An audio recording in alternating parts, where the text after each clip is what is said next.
Hello दोस्तों, अगर आप किसी कंपनी के ऑनर हैं, डायरेक्टर हैं या फाउंडर हैं या किसी तरीके के बिजनेस को रन कर रहे हैं और आपके यहां पर 20 से ज्यादा लोगों का स्टाफ है। जी हां दोस्तों, आपके यहां पर अगर 20 से ज्यादा लोगों का स्टाफ है तो यह वीडियो आप ही के लिए है। जी हां दोस्तों, आपने बिल्कुल सही सुना, यह वीडियो आप ही के लिए है, क्योंकि इस वीडियो में मैं आपको बताने वाला हूं लेबर डिपार्टमेंट एंड उससे संबंधित रूल्स एंड रेगुलेशंस के बारे में, जिसको हमें फॉलो करना होता है जब हम किसी बिजनेस को रन कर रहे होते हैं। तो कई बार जानकारी होने की वजह से या जानकारी न होने की वजह से या आधी अधूरी जानकारी होने की वजह से हमें कई बार बहुत सारी परेशानियों का सामना करना पड़ता है। कई बार हमें फाइनेंशियल लॉसेस भी झेलने पड़ते हैं और कई बार हमें पेनल्टीज भी पे करनी होती है। तो दोस्तों, आज मैं इस वीडियो के अंदर आपको मैं पूरे के पूरे लेबर डिपार्टमेंट से संबंधित जितने भी रूल्स एंड रेगुलेशंस हैं या जितने भी कंप्लायंसेस को एज एन ऑर्गेनाइजेशन हमको फॉलो करना होता है उसके बारे में मैं आपको पूरा डिटेल में बात करने वाला हूं। दोस्तों, इससे पुराने वीडियोस के अंदर भी मैं आपको इक्वल रेम्यूनरेशन एक्ट के बारे में पूरा डिटेल में बता चुका हूं, जो कि मैंने वीडियोस बनाए हैं 4 डिफरेंट वीडियोस में मैंने उसकी पूरी डिटेल पूरी जानकारी आपको दी है। इससे पुराने वीडियोस के अंदर MP shop and establishment act के भी point number 1, point number 2, point number 3, point number 4 and point number 5 के बारे में भी हम डिटेल में बात कर चुके हैं। आज के इस वीडियो में मैं आपके साथ में बात करूंगा पॉइंट नंबर 6 के बारे में, MP shop and establishment act के पॉइंट नंबर 6 के बारे में। लेकिन दोस्तों, आगे बढ़ने से पहले पूरी डिटेल जानकारी पॉइंट नंबर 6 के बारे में लेने से पहले मैं आपको बता देता हूं कि जब लेबर डिपार्टमेंट के अधिकारी, लेबर डिपार्टमेंट के जो ऑफिसर्स हैं या जो आपके इंस्पेक्टर्स हैं आपके ऑफिस का या आपके बिजनेस प्रेमाइसेस का सर्वे करने आते हैं या इंस्पेक्शन करने आते हैं, तो वो किस किस एक्ट के अकॉर्डिंग आपके ऑफिस का सर्वे करते हैं। जैसे कि मैंने अपने पुरानी वीडियोज में भी बताया है, मैं फिर से एक बार आपको उसको बता देता हूं। नंबर 1 जो जिसके बारे में बात करते हैं वो बात करते हैं इक्वल रेम्यूनरेशन एक्ट के बारे में।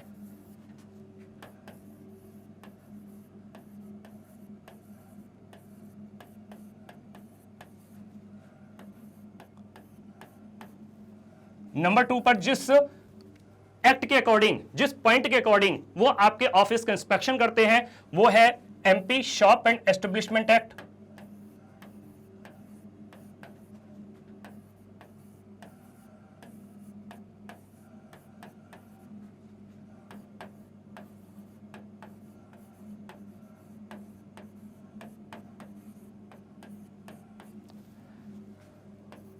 नंबर 3 पॉइंट पे जिस एक्ट के अकॉर्डिंग लेबर ऑफिसर्स आपके ऑफिस का इंस्पेक्शन करते हैं उसका नाम है बोनस एक्ट।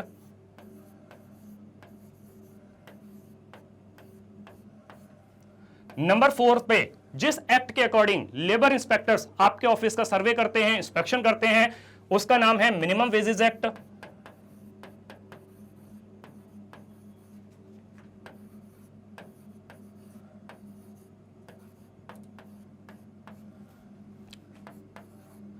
नंबर 5 पे जिस एक्ट के अकॉर्डिंग लेबर इंस्पेक्टर्स आपके ऑफिस का सर्वे करते हैं, इंस्पेक्शन करते हैं, उसका नाम है maternity benefit act.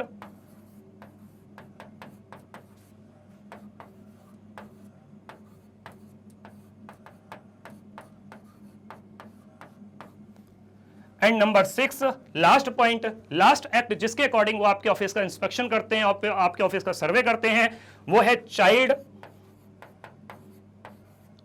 And adolescent.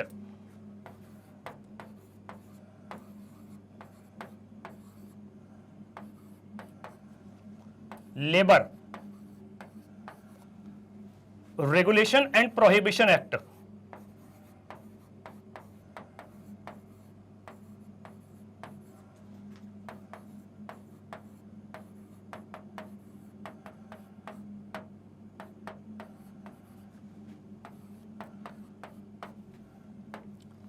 दोस्तों, नंबर 1 पे इक्वल रेम्यूनरेशन एक्ट के बारे में हम डिटेल ऑलरेडी इसके बारे में हम बात कर चुके हैं। अभी हम MP shop and establishment act के बारे में बात कर रहे हैं, जिसके पॉइंट नंबर 1, 2, 3, 4, 5 के डिफरेंट वीडियोस के तहत मैंने आपको इसको पूरा डिटेल में जानकारी दे दी है।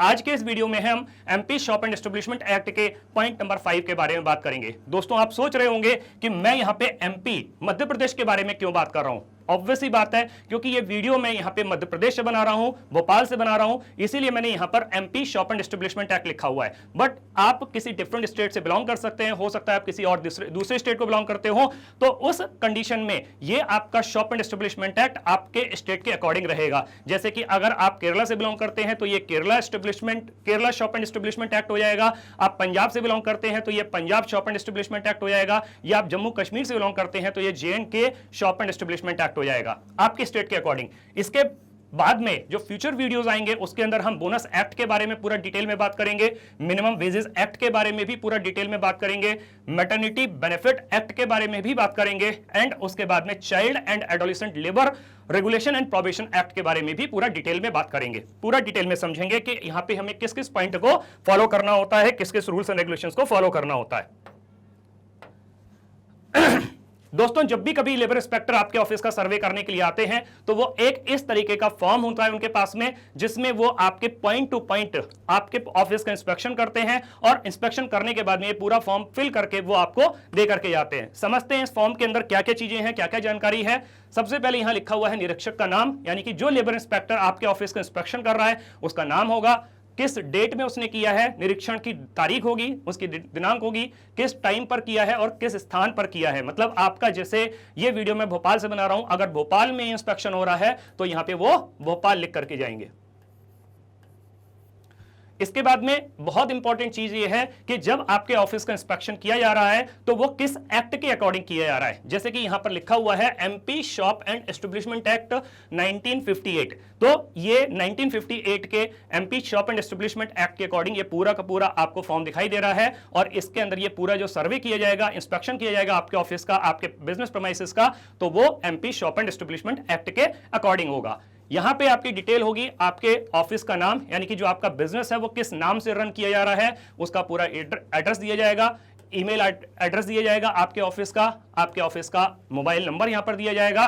और जब आपने अपने ऑफिस को, अपने बिजनेस को स्टार्ट किया होगा तो रजिस्ट्रेशन कराया होगा, तो यहां पर एक रजिस्ट्रेशन का नंबर दिया जाएगा। जो बिजनेस आप रन कर रहे हैं वो किस टाइप का बिजनेस है, तो यहां पे नेचर ऑफ बिजनेस यहां पे लिखा जाएगा, यानी कि किस तरीके के बिजनेस को आप रन कर रहे हैं। हो सकता है आपकी कोई एंटरटेनमेंट कंपनी हो तो आप यहां पे लिखा जाएगा कि आपके जो बिजनेस का स्वरूप है, जो कार्य का स्वरूप है वो आपका एंटरटेनमेंट हो गया, या हो सकता है कि आप किसी फैक्ट्री को रन कर रहे हैं तो वो यहां पर लिख करके जाएंगे फैक्ट्री, या कोई मैन्युफैक्चरिंग कर रहे हैं तो वो यहां पर इस तरीके से करके आपके जो भी बिजनेस है उसके अकॉर्डिंग यहां पर लिखेंगे। जो ऑर्गेनाइजेशन के ऑनर हैं, जो भी उनके डायरेक्टर हैं, ऑनर हैं, तो उनका नाम और पता यहां पर दिया जाएगा। जब वो आपके ऑफिस का इंस्पेक्शन करेंगे तो उस समय पर आपको बताना होगा कि आपके ऑफिस के अंदर कितने वर्कर्स हैं, टोटल मिलाकर के कितने वर्किंग स्टाफ हैं, तो उनकी डिटेल यहां पर दी जाएगी, मेल कितने हैं, फीमेल कितने हैं, और फिर उनका टोटल। सपोज कीजिए कि मेल जो है 40 है और फीमेल जो है 30 है, तो टोटल मिलाकर के आपका हो गया 70, तो यहां पर 70 का नंबर दिया जाएगा। जिस समय पर वो आपके लेबर इंस्पेक्टर्स आपके ऑफिस का सर्वे करने आ रहे हैं, हो सकता है उस समय पर आपके ऑफिस के जो ऑनर हैं, जो डायरेक्टर हैं, जो फाउंडर हैं वो अवेलेबल नहीं हो, तो उनकी एब्सेंस में आपके कंपनी के कोई और अदर इंपॉर्टेंट पर्सन, हो सकता है कि कोई मैनेजर हो, उनकी प्रेजेंस में ये सर्वे किया जाएगा, तो उनका नाम यहां पर दिया जाएगा, वो किस पोस्ट पर अवेलेबल है कंपनी के अंदर, वो पोस्ट यहां पर दी जाएगी, और लिखा जाएगा कि उनकी प्रेजेंस में ये पूरा का पूरा इंस्पेक्शन किया गया। और आपके ऑर्गेनाइजेशन की एस्टेब्लिशमेंट ईयर क्या है। सपोज कीजिए कि आपने बिजनेस स्टार्ट किया है 2000 से, तो वो यहां से 2000 लिख देंगे, तथा जिस समय पर आपने स्टार्ट किया था और उन्होंने जिस समय पर सर्वे किया, कार्यरत पाए गए, निरीक्षण में पाया कि कितने कर्मचारी अवेलेबल थे, जिस समय पर वो आपके ऑफिस का इंस्पेक्शन कर रहे हैं उस समय पर नंबर ऑफ वर्किंग स्टाफ कितना है। जैसे आपने अभी यहाँ पे टोटल लिखा 70, बट जिस समय पर उन्होंने इंस्पेक्शन किया हो सकता है कि यहाँ पर केवल 60 लोग ही अवेलेबल हैं, तो यहाँ पे 60 लिख करके जाएंगे, क्योंकि बाकी के लोग हो सकता है कि 10 लोग एब्सेंट हों उस दिन, वो किसी ना किसी वजह से लीव पर हों। ठीक है, अब यहाँ पे बहुत सारे पॉइंट दिए गए हैं दोस्तों, देखिएगा यहां पे 1 2 3 4 5 6 7 8 9 और फिर अगेन 10, तो इतने सारे पॉइंट के अकॉर्डिंग वो आपके ऑफिस का इंस्पेक्शन करने वाले हैं according to MP shop and establishment act. तो दोस्तों ये सारे के सारे पॉइंट को एक सिंगल वीडियो में कवर करवाना तो पॉसिबल नहीं है, इसीलिए ये सारे के सारे पॉइंट को अच्छी तरीके से समझने के लिए, उनके पूरे के पूरे जो रूल्स एंड रेगुलेशन है उनको समझने के लिए, उसके पर्पज को समझने के लिए ये मैंने सारे के सारे पॉइंट अलग अलग वीडियोज में बनाए हैं। तो दोस्तों उन वीडियोज को, सारे वीडियोज को देखना नहीं भूलिएगा। तो ये सारे के सारे पॉइंट है। तो जब वो आपके इंस्पेक्शन करते हैं तो वो इंस्पेक्शन करने के बाद में कहीं किसी पॉइंट पर हो सकता है कि आपकी ऑर्गेनाइजेशन उस पॉइंट को फॉलो कर रही हो, किसी पॉइंट को हो सकता है कि वो फॉलो नहीं कर रही हो, तो अकॉर्डिंगली वो जो भी चीज उनको मिलती है उसके अकॉर्डिंग यस या नो वो आगे की तरफ वो लिख करके जाते हैं। जो भी यहां पे स्पेस दिया गया है कि आप किसी पॉइंट को फॉलो कर रहे हैं, किसी को नहीं कर रहे हैं, तो यहां पे वो लिख करके इस तरीके से जाते हैं। अब इसके बाद में दोस्तों जाने अनजाने, नोइंगली अननोइंगली, ये कहीं ना कहीं हमसे किसी ना किसी रूल का क्या होता है कि वायलेशन हो जाता है। जैसे कि एक मैं एग्जांपल के छोटा सा एग्जांपल में बताता हूं कि जब आप किसी बिजनेस को स्टार्ट करते हैं तो आपको अपने बिजनेस का रजिस्ट्रेशन कराना कंपलसरी होता है। बिल्कुल सही बात है। हमने अपने ऑफिस का, हमने अपने बिजनेस का रजिस्ट्रेशन करा लिया। रजिस्ट्रेशन की एक कॉपी मुझे लेबर डिपार्टमेंट से मिल गई, मैंने वो कॉपी ली और ले जाकर के फाइल में जमा कर दी, उसको फाइल में लगा दिया कि कभी कोई जरूरत होगी तो हम उसको काम में निकाल लेंगे उसको। लेकिन हमारे लेबर डिपार्टमेंट का एक रूल कहता है कि उसकी कॉपी आपको अपने बिजनेस प्रीमाइसेस में एक विजिबल प्लेस पे लगा करके रखनी है, बट मुझे उसकी जानकारी ही नहीं है, मैंने तो कहीं नहीं लगा के रखी। तो जब मैंने उसको बिजनेस प्रीमाइसेस के अंदर उस कॉपी को लगा के नहीं रखा है, तो जब लेबर डिपार्टमेंट के अधिकारी मेरे ऑफिस का सर्वे करने आते हैं, देखते हैं कि मेरे ऑफिस में तो ये कॉपी कहीं दिख ही नहीं रही है, ना किसी वॉल पे दिख रही है, ना किसी नोटिस बोर्ड पे दिख रही है, तो मेरे द्वारा एक अननोइंगली मेरे द्वारा एक रूल का वायलेशन हो गया। तो जब ऐसे ही और भी पॉइंट है जहां कहीं ना कहीं हमारी जानकारी के अभाव की वजह से वो पॉइंट का, उस पर्टिकुलर रूल का क्या होता है, वायलेशन हो जाता है। तो इसीलिए यहां पे जो भी उल्लंघन आप कर रहे हैं या अननोइंगली हो जा रहा है, उसके क्लैरिफिकेशन के लिए यहां पे आपको एक पर्टिकुलर डेज दिए जाएंगे। सपोज कीजिए आपको 7 डेज का टाइम दिया जाएगा, या हो सकता है 5 डेज का टाइम दिया जाए, हो सकता है 10 डेज का टाइम दिया जाए। उसमें आपको जाकर के लेबर डिपार्टमेंट के ऑफिस में प्रॉपर डॉक्यूमेंट के साथ में अपने क्लैरिफिकेशन को प्रस्तुत करना होगा कि भैया ये हमसे वायलेशन कैसे हुआ और क्यों हुआ, या उसके साथ में जो भी कॉन्सिक्वेंसेस हैं वो हमको बेयर करने पड़ेंगे। ये पूरा का पूरा फॉर्म फिल करने के बाद में जो निरीक्षक, जो इंस्पेक्टर जिसने सर्वे किया है, इंस्पेक्शन किया है, उनके सिग्नेचर यहाँ पे दिए जाएंगे। आपके ऑफिस की एक सील भी यहाँ पे लगवाई जाएगी, जो भी आपकी मोहर होती है, और साथ में जिस पर्टिकुलर पर्सन की प्रेजेंस में ये इंस्पेक्शन किया गया था उनके भी सिग्नेचर यहाँ पर लिए जाएंगे। तो दोस्तों ये पूरा फॉर्म फिल करने के बाद में ये इसकी 2 कॉपीज होंगी, एक कॉपी वो आपको देकर के जाएंगे और एक कॉपी वो अपने पास में रखेंगे। आगे समझते हैं दोस्तों। अब हम यहां पे जो पूरा डिटेल में बात करने वाले हैं, पॉइंट नंबर 6 किसका, MP shop and establishment act के पॉइंट नंबर 6 के बारे में पूरा समझने वाले हैं कि आखिर तो ये पॉइंट नंबर 6 हमसे कहता क्या है, हमें क्या करना है, इसका क्या रूल है। हो सकता है कि हम उसको ऑलरेडी फॉलो कर रहे हो सकता है नहीं भी कर रहे हो। तो अगर नहीं कर रहे हैं तो दोस्तों मेरी राय है कि आप आज से ही इस पॉइंट के जो रूल है उसको जरूर से फॉलो करना शुरू कर दीजिएगा।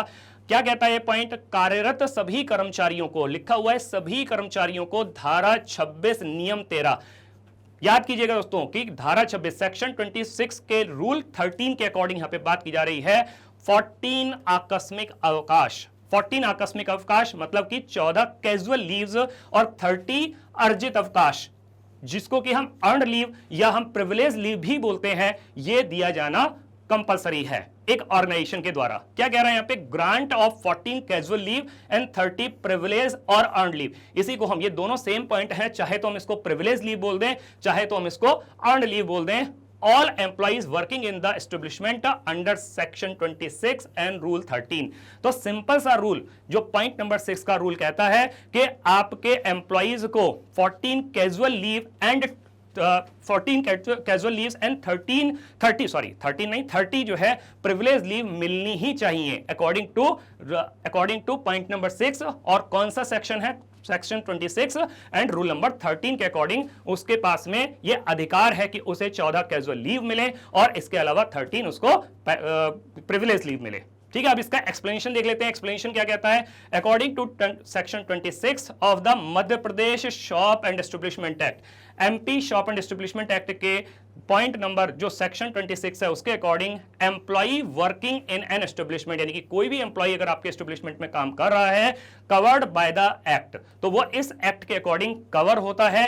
इज एंटाइटल्ड मतलब वो एंटाइटल्ड है to a maximum of 14 casual leave की। पहली बात याद रखिएगा दोस्तों, कैजुअल लीव अलग है, प्रिविलेज लीव अलग हैं। तो वो 14 कैजुअल लीव के लिए एंटाइटल्ड है and 30 days of privilege leave, और 30 दिन की वो प्रिविलेज लीव के लिए एंटाइटल्ड है, कंसिडर्ड एज अर्न्ड लीव। तो इसी को हम अर्न्ड लीव भी बोलते हैं, इसी को हम प्रिविलेज लीव भी बोलते हैं।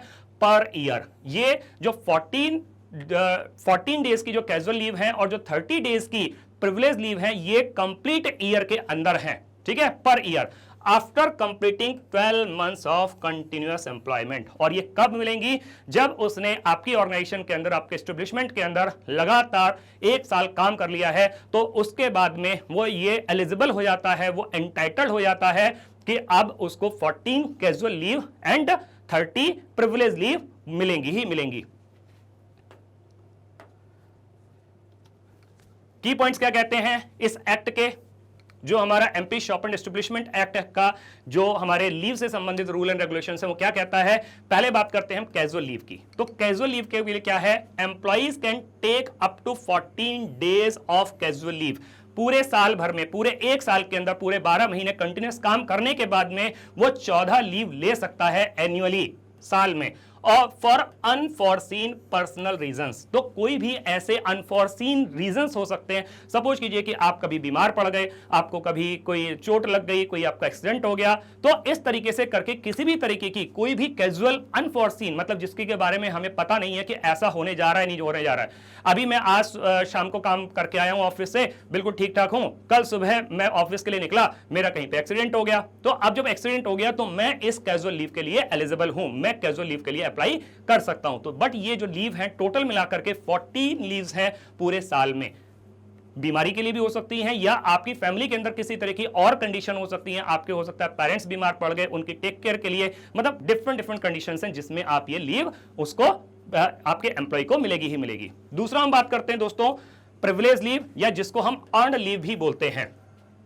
तो ये क्या कहती है? After completing a year of continuous service, कि जब उसने पूरा 1 साल कंटिन्यूअस सर्विस आपके ऑर्गेनाइजेशन में कंप्लीट कर लिया, उसके बाद में एम्प्लॉइज आर एलिजिबल, तो वो एंटाइटल हो जाते हैं, एलिजिबल हो जाते हैं for 30 days of privilege leave, 30 दिन की प्रिविलेज लीव के लिए। यानी कि पूरे साल में उसको 30 दिन की प्रिविलेज लीव देना कंपलसरी है। This information is based on, अब ये जो इंफॉर्मेशन है, ये जो हम लीव के बारे में बात कर रहे हैं, वो कैसे है? This is based on section 26। मैं लगातार बता रहा हूं, ये जो लीव का रूल है ये किस सेक्शन में आता है? ये सेक्शन 26 के अकॉर्डिंग आता है of the MP shop and establishment act 1958। तो ये सोर्स, इस लीव का जो रूल एंड रेगुलेशन है वो इस सेक्शन 26 के अकॉर्डिंग है। आगे देखते हैं दोस्तों, employees right for casual and privilege leave. तो जो ये हमारे एम्प्लॉय का अधिकार है, जो राइट है कैजुअल और प्रिविलेज लीव के लिए, a person employed in an establishment to which this act applies shall be entitled. अब कौन सा एम्प्लॉय है जिसको ये दोनों लीव मिलेंगी, दोनों टाइप की लीव मिलेंगी, कैजुअल लीव मिलेगी या प्रिविलेज लीव मिलेगी? नंबर 1 क्या कहता है? After every 12 months continuous employment, कि जब, ये कौन सी बात हो रही है? प्रिविलेज लीव के लिए बात हो रही है, कि जब आपके एम्प्लॉय ने 1 साल कंप्लीट कर लिया उसके बाद में वो एलिजिबल हो जाता है। अगर सपोज कीजिए कि आपके एम्प्लॉय ने केवल 9 मंथ्स का काम किया है और उसने कंपनी छोड़ दी, तो वो एलिजिबल नहीं है इस लीव के लिए। वो एलिजिबल तभी होता है जब उसने कंटिन्यूअसली पूरे 12 महीने काम किया हो for a total period of 1 month. पूरे साल में 1 साल काम करने के बाद में फिर वो 1 महीने की प्रिविलेज लीव के लिए, या जिसको हम अर्न्ड लीव भी बोलते हैं, उसके लिए एलिजिबल होता है। नंबर 2 क्या कहता है? In every year to casual leave for a total period of not exceeding 14 days. और अगर हम कैजुअल लीव की बात करें तो कैजुअल लीव उसके पूरे साल भर में 14 से ज्यादा नहीं हो सकती। Provided that the leave under section sub clause A shall not at any time accumulate for a total period of exceeding 3 months। ये बहुत इंपॉर्टेंट चीज है दोस्तों समझने के लिए, कि कभी भी हो सकता है कि हमारा कोई एक एम्प्लॉय है जिसने पहले साल में काम किया, उसने एक भी लीव नहीं ली हो, फिर दूसरे साल भी काम किया, उसने तब भी कोई लीव नहीं ली हो, फिर तीसरे साल काम किया, उसने तब भी कोई लीव नहीं ली हो, तो टोटल मिलाकर के उसकी 90 डेज की लीव इकट्ठी हो गई। लेकिन जब वो चौथे साल में आता है और फिर वो चौथे साल में उसकी लीव 30 फिर से जमा हो जाती है, तो टोटल मिलाकर के उसकी 120 लीव हो गई। तो ये 120 लीव नहीं होंगी, तो ये 3 मंथ से ज्यादा नहीं हो सकती कभी भी, मतलब एक्यूमुलेटेड। तो याद रखिएगा दोस्तों, यहां पे जो प्रिविलेज लीव है ये एक्यूमुलेट होंगी, कैजुअल लीव एक्यूमुलेट नहीं होंगी। केवल और केवल प्रिविलेज लीव एक्यूमुलेट हो सकती हैं। मतलब कि अगर कोई एम्प्लॉय आपका लगातार सालों में जो आपका काम कर रहा है, 3 साल हो गए, इसको 4 साल हो गए काम करते हुए, लेकिन उसने एक भी लीव नहीं ली है, एक भी प्रिविलेज लीव नहीं ली है, तो उस कंडीशन में उसकी लीव एक्यूमुलेट होती जाएंगी और वो 90 डेज से ज्यादा नहीं जा सकती, 3 मंथ से ज्यादा नहीं जा सकती। बट दोस्तों याद रखिएगा, कैजुअल लीव एक्यूमुलेट नहीं होंगी। अगर उसने किसी एम्प्लॉय ने 1 साल में काम करने के बाद में 14 में से केवल 12 डेज ही अपनी लीव को अवेल किया है, तो जो बाकी की बची हुई 2 लीव हैं वो अगले साल में कैरी फॉरवर्ड नहीं होंगी, वो वहीं खत्म हो जाएंगी। फिर नेक्स्ट ईयर से फिर से एक नया उसका जो लीव का जो अकाउंट है वो स्टार्ट होगा। चलिए आगे बात करते हैं दोस्तों। Provided further that the holidays under section 13 mandatory weekly paid holiday।